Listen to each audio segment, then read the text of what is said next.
The carbon cycle is one of the most complex yet important processes in the Earth's climate. To best understand the carbon cycle, it is first important to understand reservoirs and fluxes. Reservoirs. Reservoirs are locations where a certain matter accumulates, and fluxes are the movements of this matter in and out of the reservoirs. Carbon is found in many reservoirs. The ocean, for example, is a major reservoir of carbon.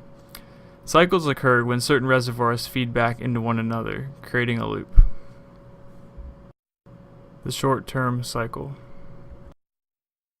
The broader carbon cycle looks something like this, but can be broken down into smaller individual cycles based on residence time, the average time carbon spends in a reservoir.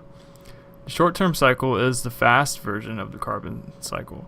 It occurs through photosynthesis and respiration on a timescale of decades. For example, atmospheric CO2 is replaced once every decade through these processes of respiration and photosynthesis. This cycle can occur in the oceans or on land. The long-term organic cycle. Longer cycles also exist that rely on the biosphere. The long-term organic cycle, for example, consists of organic matter being buried in the earth after continued deposition. Buried organic matter turns into sedimentary rocks like shale or limestone, or into fossil fuels. A fun fact, sedimentary rocks contain the largest amount of carbon of all reservoirs on Earth, estimated around 100 million gigatons. Eventually, this carbon is brought up to the surface and released, but this occurs rather slowly, with a residence time of almost 200 million years. When we use fossil fuels, we in a way are actually just speeding up this natural part of the carbon cycle. The long-term inorganic cycle. Long-term cycles also occur with non-biological processes.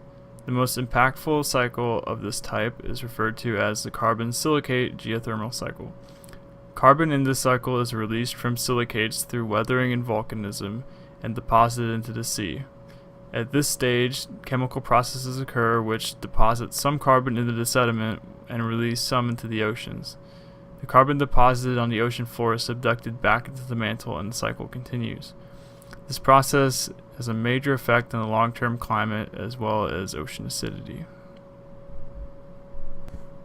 Conclusion.